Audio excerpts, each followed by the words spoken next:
있습니다. 사도행전 27장 9절부터 26절까지의 말씀입니다. 여러 날이 걸려 금식하는 절기가 이미 지났으므로 항해하기가 위태한지라 바울이 그들을 권하여 말하되 여러분이여 내가 보니 이번 항해가 하물과 배만 아니라 우리 생명에도 타격과 많은 손해를 끼치리라 하되 백부장이 선장과 선주의 말을 바울의 말보다 더 믿더라. 그 항구가 겨울을 지내기에 불편하므로 거기서 떠나 아무쪼록 베닉스에 가서 겨울을 지내자 하는 자가 더 많으니 베닉스는 그레데 항구라. 한쪽은 서남을 한쪽은 서북을 향하였더라. 남풍이 순하게 불매 그들이 뜻을 이룬 줄 알고 닻을 감아 그레데 해변을 끼고 항해하더니 얼마 안 되어 섬 가운데로부터 유라골로라는 광풍이 크게 일어나니 배가 밀려 바람을 맞추어 갈 수 없어 가는 대로 두고 쫓겨가다가 가우다라는 작은 섬 아래로 지나 간신히 거로를 잡아 끌어올리고 줄을 가지고 선체를 둘러감고 스르디스에 걸릴까 두려워하여 연장을 내리고 그냥 쫓겨가더니 우리가 풍랑으로 심히 애쓰다가 이튿날 사공들이 짐을 바다에 풀어버리고 사흘째 되는 날에 배의 기구를 그들의 손으로 내버리니라. 여러 날 동안 해도 별도 보이지 아니하고 큰 풍랑이 그대로 있음에 구원의 여망마저 없어졌더라. 여러 사람이 오래 먹지 못하였음에 바울이 가운데 서서 말하되 여러분이여 내 말을 듣고 그레데에서 떠나지 아니하여 이 타격과 손상을 면하였더라면 좋은 뻔하였느니라. 내가 너희를 권하노니 이제는 안심하라. 너희 중 아무도 생명에는 아무런 손상이 없겠고 오직 배뿐이리라. 내가 속한 바 곧 내가 섬기는 하나님의 사자가 어젯밤에 내 곁에 서서 말하되 바울아 두려워하지 말라. 내가 가이사 앞에 서야 하겠고 또 하나님께서 너와 함께 항해하는 자를 다 내게 주셨다 하였으니 그러므로 여러분이여 안심하라. 나는 내게 말씀하신 그대로 되리라고 하나님을 믿노라. 그런즉 우리가 반드시 한 섬에 걸리리라 하더라. 아멘. 우리가 지식과 관련된 격언을 한두 가지쯤은 알고 있죠. 아마도 그 중에 한 가지는 철학자 프란시스 베이컨이 이야기했던 아는 것이 힘이다 라는 내용이 될 수 있을 것 같습니다. 아는 것이 힘이다. 여러분 왜 아는 게 힘인가요? 베이컨이 이야기했던 이유가 있죠. 자연 현상을 관찰했을 때 그 관찰을 통해 얻어진 지식이 있다면 그 지식을 베이스로 해서 많은 유익한 것들을 우리가 만들어내거나 얻을 수 있기 때문에 그래서 아는 것이 힘이다. 지식을 활용하는 것은 힘이다 라고 얘기를 했습니다. 실제로 우리가 바람을 잘 이용하면 풍력을 이용해서 발전할 수 있죠. 또 태양광도 잘 모으면 우리 시대에는 전기로 변환을 시킬 수가 있습니다. 그래서 뉴욕주도 또 뉴저지주도 태양광 서비스 시설을 일반 가정에다가 하면 보조를 해주겠다 하면서 계속해서 설치할 것을 권면하고 있습니다. 뉴저지 어떤 지역을 가면요 가로등 자체가 태양광을 이용한 그런 곳들이 꽤 있습니다. 보면 뉴저지 남부 쪽은 그런 데들이 많이 있는데요. 자연을 이용하면 우리가 도움받을 수 있는 게 많죠. 자연을 잘 이해할수록 우리가 얻을 수 있는 게 많습니다. 근데 또 반대가 되는 그런 격언 혹은 속담도 있죠. 모르는 게 약이다라는 내용도 있습니다. 이 말은 돌려 얘기하면 아는 것이 때로는 우리에게 유익하지 않은 것이 있다라는 것을 생각하게 해주려고 모르는 게 약이다라고 얘기하고 있는데요. 지식이 좋은 것만은 아니죠. 때때로 우리 지식이 우리가 가지고 있는 지식 경험이 우리에게 일정한 울타리 한계를 만들어 버려서 거기에 갇혀버려서 넘어서지 못할 때가 있습니다. 요새는 그런 이야기도 하더라고요. 지식만으로는 되지 않는다. 지식을 적절히 활용할 수 있는 상상력이 필요하다라는 이야기를 합니다. 인사이트를 얘기하는 거죠. 상상력은 없고 지식만 갖고 있으면 그것이 우리를 틀 안에 가둬서 우물안 개구리가 될 수 있게 만든다라는 거예요. 오늘 본문에 보면 자신들이 갖고 있는 경험과 지식이 참 좋은 것인데 그것을 너무나 확고하게 믿다 보니까 스스로 그 지식에 대한 확신 때문에 어려움을 자초했던 사람들의 이야기가 나옵니다. 자신들의 지식이 본인들에게 덫이 되었다라는 거죠.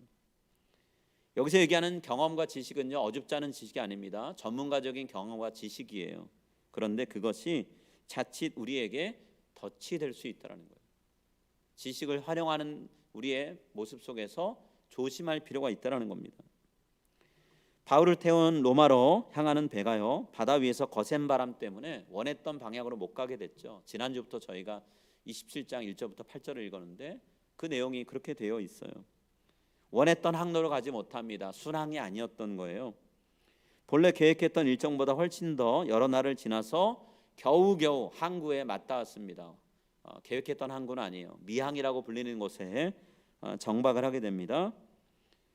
워낙에 파도에 밀리고 밀려서 왔기 때문에 곧바로 출발할 수는 없었고요. 정비도 해야 되고 본인들의 지친 몸과 마음도 다잡아야 되기 때문에 숨 고르다 보니까 여러 날이 흐르게 되었습니다. 내 문제는 그렇게 며칠을 또 까먹다 보니까 곧 겨울이 다가온다라는 거예요. 겨울이 다가왔다는 건 지중해에서는 항해가 어려운 시기가 다가왔다는 뜻입니다. 배를 운항하는 실력이 좋으냐 아니냐에 상관없이 이 계절은 운항을 하면 안 돼요. 잘못하면 배가 파손하거나 표류하고 문제가 생깁니다. 앞으로 항해를 계속할지 말지를 결정해야 되는 중요한 시간에 다가온 거예요. 이때 두 가지 의견이 제시가 됩니다. 하나는 바울이 내세운 의견이었고요. 다른 의견은 선장과 선주 선원들이 내세운 의견이었어요. 바울은 이렇게 얘기했습니다. 항해를 더 지속하는 것은 어렵기 때문에 그냥 미항에 머물러 있는 것이 좋겠다. 이것이 우리가 볼 때는 미흡할 수 있지만 여기에 머무는 것이 훨씬 안전하다라고 바울이 얘기를 했습니다. 9절과 10절 말씀 바울이 이야기한 내용이 나오는데요. 우리 같이 한번 읽을까요? 9절 10절 함께 읽겠습니다.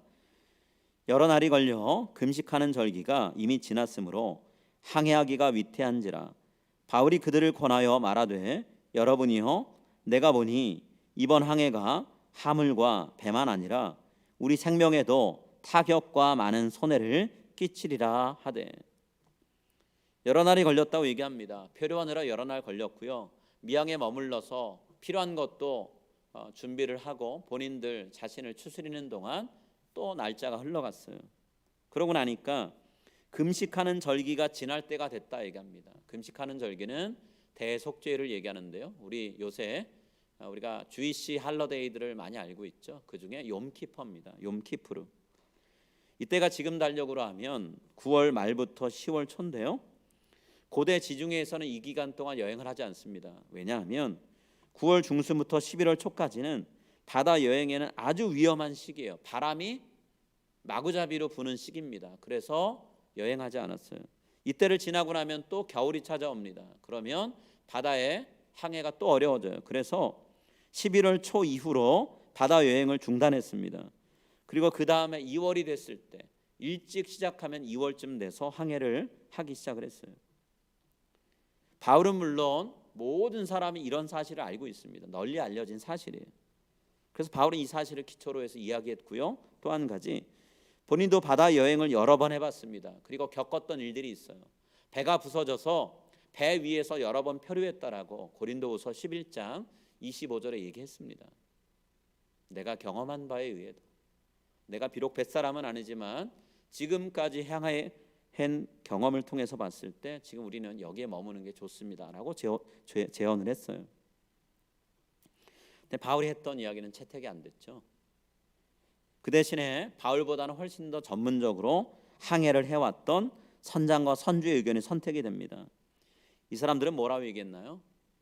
위험할 수 있지만 미항에 머무는 것보다는 조금 더 항해를 해서 훨씬 더 안전한 항구인 베닉스 항구로 옮기는 게 좋겠다. 그리고 거기서 겨울을 지내는 게 좋겠다라고 얘기합니다. 배로 가기에 그리 멀지 않은 곳에 베닉스라는 항구가 있습니다. 이 말을 듣고 백부장 율리오가 최종 결정을 내리게 되죠.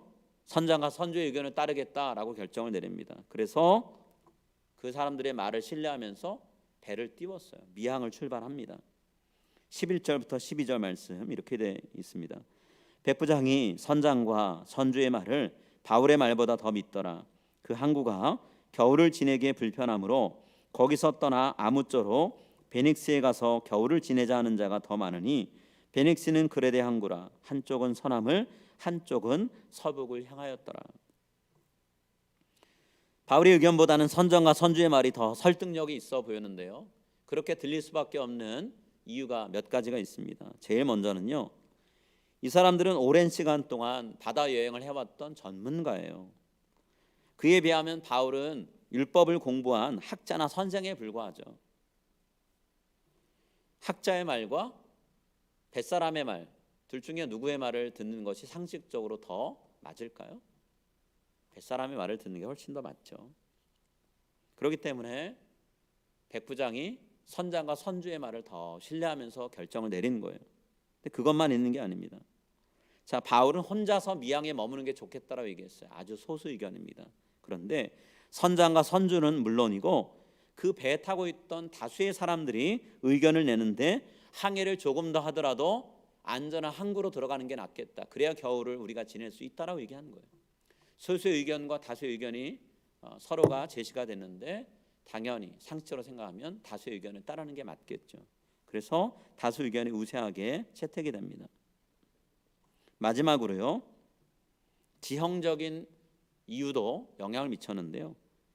바울 일행이 지금 머물고 있는 미항이라는 곳은 동쪽을 마주보고 있습니다. 동쪽에서 불어오는 바람을 그대로 맞아야 돼요. 근데 지금 이 시기는 동쪽 혹은 북동쪽에서 거센 바람이 불어오는 그런 시기입니다. 배를 아무리 항구에 정박했다고 하더라도 바람이 거세면 이리저리 휩쓸리다가 정박했던 밧줄이나 많은 것들이 안전시설이 다 무너지고 떠밀려 내려갈 수가 있죠. 배를 잃어버릴 수 있어요. 그에 비하면 오늘 베닉스 항구는 북서쪽과 남서쪽을 향해서 뻗어 있는 섬에 있다고 얘기합니다. 달리 얘기하면 그 섬 자체가 동쪽에서 불어오는 바람을 자연스럽게 막아줄 수 있는 지세인 거예요. 그렇기 때문에 조금 더 고생을 하더라도 안전하게 겨울을 지낼 수 있는 피닉스 항으로 가는 게 맞다라는 의견이 합리적으로 들리죠. 타당하게 들리죠. 그래서 이 의견이 채택이 된 거예요. 근데 문제는 이것이 앞으로 바울 일행 로마로 향하는 이 배를 어렵게 만드는 일에 시초가 됩니다. 다수의 전문가들의 의견을 따르는데요, 결과가 기대했던 것과 너무나 다른 거예요. 물론 처음에는 모든 게 생각한 것처럼 됐습니다. 순조롭게 진행되는 것처럼 보였어요.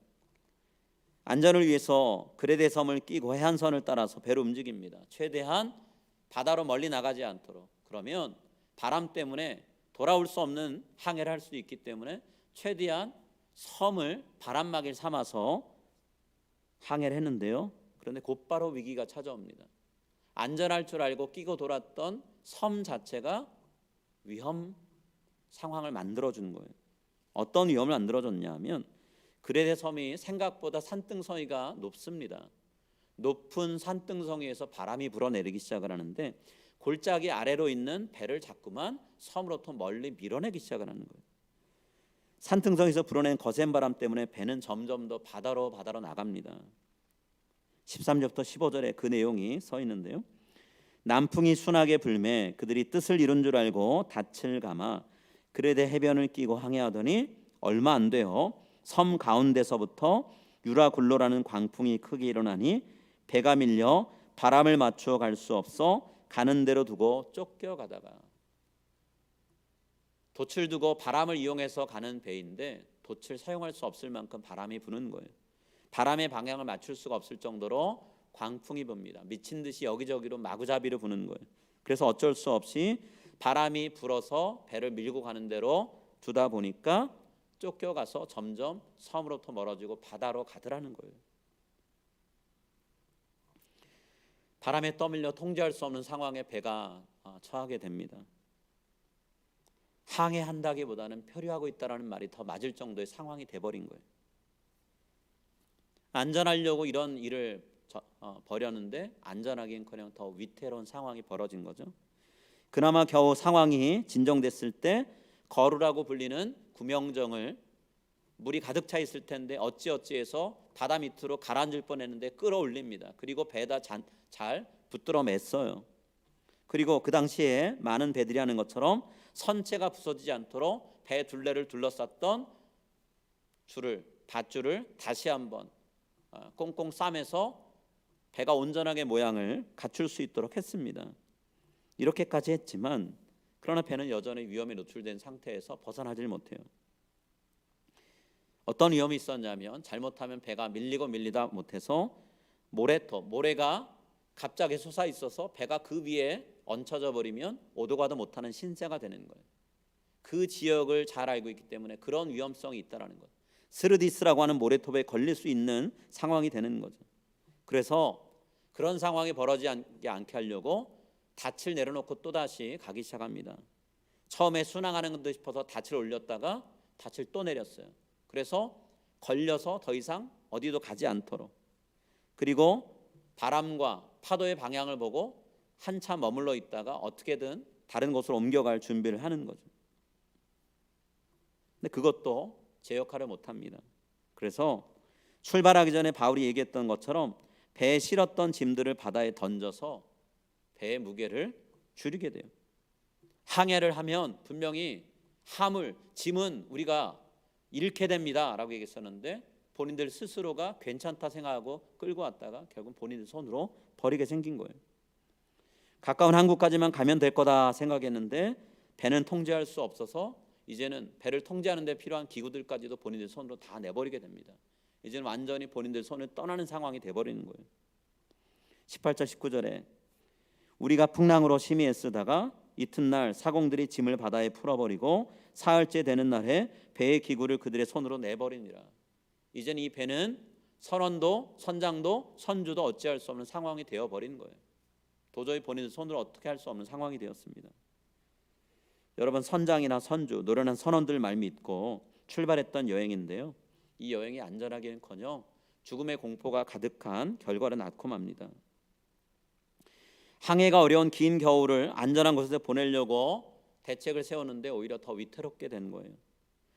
조금만 수고하면 따뜻하게 지내겠지 생각하고 숙소에 머무는 것을 예상하고 출발했는데 지난 며칠 동안 폭풍우와 파도와 씨름하느라 온몸은 젖었고요, 추위에 떨면서 아무것도 먹지 못한 상태로 지치고 또 지친 상태가 돼버린 거예요.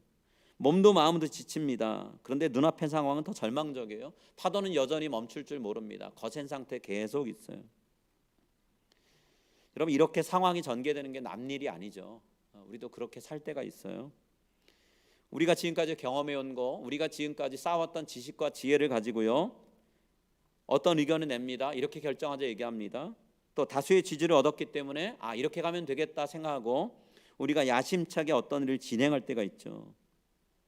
이런 일을 진행할 때 좋게 이야기하면 우리에게 자신감이 넘치는 상태에서 일을 시작한 거고요, 정확히 얘기하면 나도 모르게 상황을 제대로 판단하지 못하는 교만에 빠져서 일을 시작할 때가 있다는 거예요.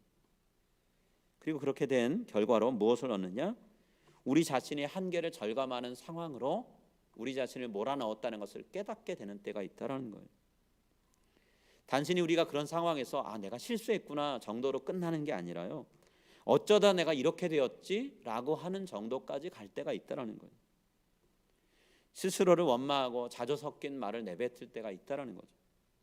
그렇지만 그런다고 해서 상황이 달라질 건 아무것도 없다는 거예요. 눈앞의 현실을 바꿀 만한 능력이 나에게 없다는 것만 깨닫게 되는 거죠. 짐도 다 버리고 배를 통제할 수 있는 기구도 다 버리고 이제는 배는 바람과 파도에 의해서 아무렇게나 흘러가는 상황, 돛을 올려도 돛은 역할도 못하는 그런 상황이 되는 거죠. 여러분, 그때 찾아오는 절망스러운 마음을 상상하실 수 있겠어요? 아무것도 보이지 않는구나 라는 말밖에 할 게 없겠죠.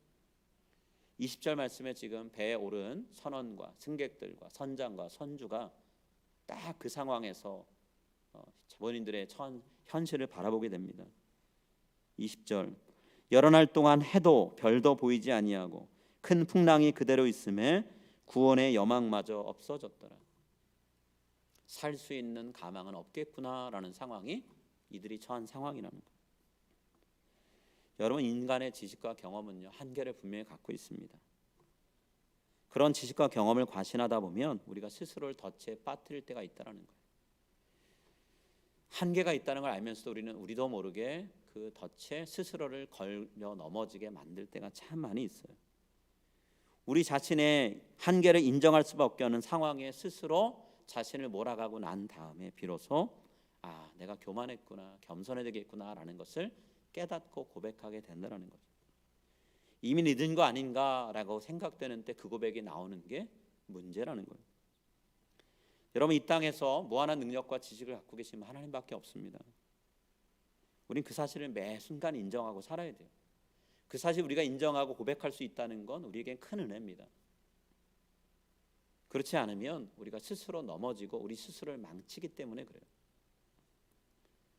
오늘 본문에서 하나님은 이 세상을 움직이는 분은 하나님이시고 무한한 능력과 지혜를 가진 분은 하나님밖에 없다는 것을 오늘 본문을 통해 보여주시는데요.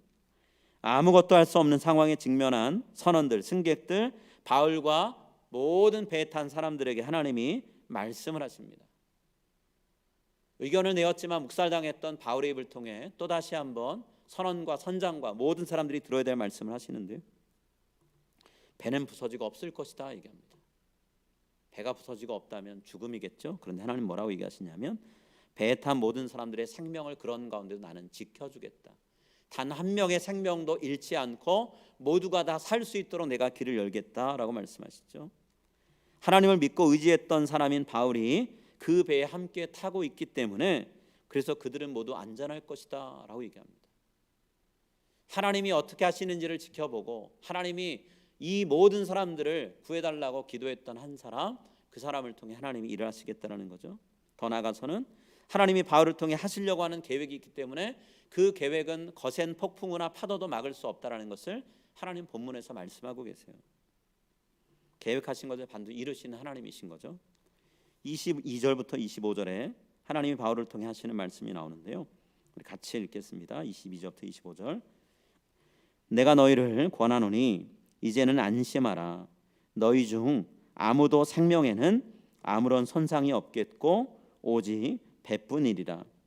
내가 속한 바 곧 내가 섬기는 하나님의 사자가 어젯밤에 내 곁에 서서 말하되 바울아 두려워하지 말라.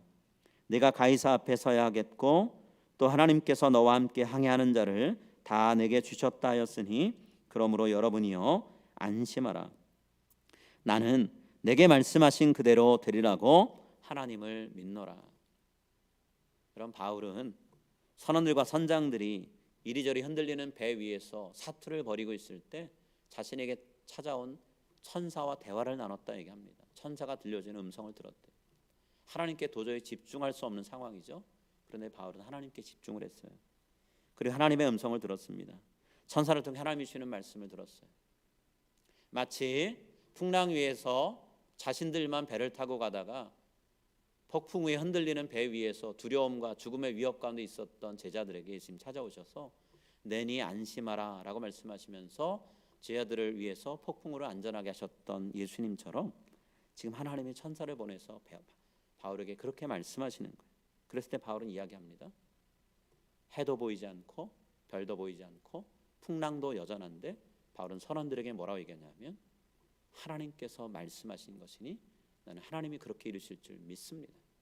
여러분 안심하십시오. 평안하십시오라고 얘기하고 있어요. 여러분 바울은 하나님에 대한 믿음이 있었어요. 자기의 능력에 대한 믿음이 있었던 거 아닙니다. 자기가 이제까지 경험해 본 바에 의해서 내가 말한 건 확실하니까 여러분 제 말 믿으세요라고 얘기하지 않았어요.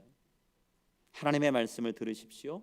하나님의 말씀을 믿으십시오라고 얘기하고 있는 거죠. 예전 같으면 바울도 자기의 지식과 경험을 의지했던 사람이죠. 자기가 최고인 줄 알았던 사람이에요. 그러나 지금은 변화되었습니다. 자기의 능력으로 살던 삶을 하나님의 능력만 붙들고 사는 삶으로 그는 바꿔갔어요. 본인이 바꿨다기보단 하나님이 그렇게 변화되게 하셨죠. 그렇게 되기까지 바울도요 이 배 위에 있는 사람들처럼 수많은 연단을 받았고요 시련을 겪어야 했습니다. 바울 자신이 갖고 있는 지식과 경험을 토대로 사람들을 설득해봤지만 아무도 예수님 믿지 않고 콧방귀 끼고 바울을 무시하는 걸 바울은 수없이 경험했습니다. 그것을 통해서 바울은요 내가 가진 지식으로 내가 가진 능력으로 전도하는 게 아니구나 깨닫게 되었죠. 또 수많은 죽음의 고비를 넘겨야 되는데 그 순간에 살게 하신 하나님의 능력을 경험한 다음부터 바울은 얘기합니다. 내가 가진 능력으로 이 험한 세상을 이기는 게 아니구나. 나를 살게 하는 것은 하나님의 능력이구나라는 것을 고백했죠. 그래서 인간이 약한 그 순간에 오히려 강하게 역사하신 하나님을 만났기에 나는 나의 약함을 자랑한다라고 얘기하고 있어요. 지금 이 순간 바울은요, 과거 시제에 약할 때 강함 대신에 하나님을 외친 것이 아니라 파도와 폭풍우가 여전히 위협하는 이 순간에 찾아오셔서 안전을 약속하신 하나님을 만나고 고백하고 있는 거예요. 믿음의 선포랍니다. 여러분, 하나님이 함께 하시기 때문에 우리는 안전합니다. 우리 하나님은 어디나 계시고 무엇이든 하실 수 있는 하나님입니다. 저는 그 하나님을 믿기 때문에 이 순간 두렵지 않습니다. 얘기하는 거죠. 지금 이 순간 우리가 코로나 팬데믹 한가운데 있죠. 한가운데 있다기보다는 더 깊숙한 곳으로 들어간다라고 많은 학자들이 얘기합니다. 우리가 4월 5월에 겪었던 일은 아무것도 아니라고 사람들은 얘기합니다. 어떤 일이 벌어질지 모른다까지 얘기하고 있어요. 이런 상황에서 우리가 어떤 이야기를 듣고 무슨 말을 귀 기울이면서 살아가야 될까요? 전문가라고 이야기하는 사람들이 우리에게 이야기해주는 경험과 지식이면 절대적으로 우리는 안전할 것이다 라고 생각하면서 살아가는 것이 지금 우리가 선택해야 되는 선택지일까요? 아니면 어찌 일하실지는 모르겠지만 그러나 지금까지 우리를 이끌어 오셨고 지금 이 순간에도 우리 함께하고 계시고 앞으로도 우리의 인생을 책임지겠다고 말씀하시는 이 세상을 만드시고 통치하시는 하나님의 말씀에 귀를 기울이는 데 더 집중하면서 살아가야 될까요? 오늘 본문은 바울을 통해 우리에게 분명하게 말씀합니다. 하나님의 말씀에 귀 기울이면 살라고 말씀하고 있어요. 우리가 볼 때는 전문가의 목소리가 더 설득력이 있지요 라고 할 수 있지만 오늘 성경이 이렇게 얘기하고 있어요. 그 전문가의 지식과 그들이 갖고 있는 것도 어느 순간에 한계에 부딪힐 수밖에 없다. 그들이 이겨낼 수 없는 순간들이 있다는 것을 말씀하고 있어요. 우리가 하나님의 능력을 버리고 사람의 목소리에 귀를 기울이는 우리 자신의 자세를 내려놨으면 합니다. 겸손을 배웠으면 좋겠어요. 세상의 주관자가 사람이 아니라는 것을 우리가 배웠으면 합니다. 우리 모두가 값비싼 대가를 지불한 이후에 하나님만이 이 세상의 주관자이십니다라고 하는 귀한 교훈을 내 것으로 삼지 않기를, 그 대가를 지불했을 때만 우리가 그것을 배우는 그런 일이 없었으면 합니다. 오직 한 가지, 하나님은 제가 많은 것을 모를 때도 이 세상 전체에서 가장 지혜로운 분이셨지만 이제 많이 자라고 많은 것을 아는 이 순간에도 하나님은 여전히 이 세상에서 가장 지혜로운 분이십니다. 그 지혜로 저희 인생을 이끌어 주십시오라고 기도하면서 오늘 하루를 살아가는 우리 모두가 다 되었으면 합니다. 우리 같이 기도하겠습니다.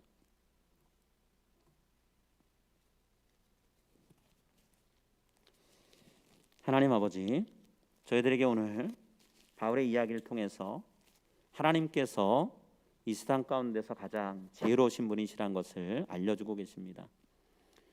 배 위에서 바다 위에서는 가장 항해를 많이 한 사람이 사람들 중에는 가장 지혜로울 수 있습니다. 그러나 저들도 바다를 통제하거나 바람을 통제할 수는 없습니다. 저들의 경험과 지식이 아무 소용없는 순간들이 옵니다. 그때는 저들이 아무리 자신들이 지금까지 경험해왔던 수많은 지식들을 이야기해봐야 아무 소용이 없습니다. 하나님, 우리도 살아가면서 사람들 앞에서는 우리 자신들의 지식과 능력을 내세울 수 있지만 그러나 하나님께서 우리에게 펼쳐주시는 수많은 상황들 앞에서는 우리도 겸손할 수밖에 없습니다. 하나님, 경험을 통해 우리가 겸손해져야 되겠다라는 깨달음을 얻지 않도록 우리를 붙들어 주시고 하나님께서 주시는 오늘 말씀을 통해서 매 순간마다 주님을 가장 최고의 자리에 올려놓고 나는 가장 낮은 자리로 내려가는 온전한 겸손을 배우고 살아갈 수 있게 해주시겠나이다. 내가 갖고 있는 지식과 경험이 나를 교만하게 만드는 통로가 되지 않게 하시고 그런 지혜와 지식을 주신 하나님이시는 것을 깨달으며 하나님의 은혜로 살아가기를 바랄 수 있는 우리가 다 될 수 있게 해주시고 그러나 팬데믹 기간 동안 우리는 하나님 여전히 미래를 알 수 없는 상황 가운데 있습니다. 어느 것 하나 100% 확신 있게 예측할 수 있는 것이 없습니다. 그러나 그 가운데도 주님 함께 하시고 바울의 입을 통해 안심하라 평안하라 주님이 함께 하신다 고백한 것처럼 우리도 그렇게 고백할 수 있게 하시고 그렇게 사람들에게 주님을 바라보자라고 이야기하며 주님 앞으로 한 걸음 더 나아가 우리의 인생을 책임지신 하나님과의 만남을 가질 수 있게 해주시겠나이다. 오늘도 우리의 삶은 주님 손에 들려 있습니다. 주여 안전하게 해주시기를 합니다. 평안하게 해주시기를 합니다. 우리의 인생의 모든 주권을 주님께 올려드립니다. 주님 뜻대로 우리를 사용해 주시고 우리를 빚어 주시기를 합니다. 주님 뜻대로 온전히 빚어지기를 간절히 사모하며 이 모든 말씀 예수님의 이름으로 기도드립니다. 아멘. 우리 찬송 같이 부르겠는데요. 찬송가 370장 주 안에 있는 나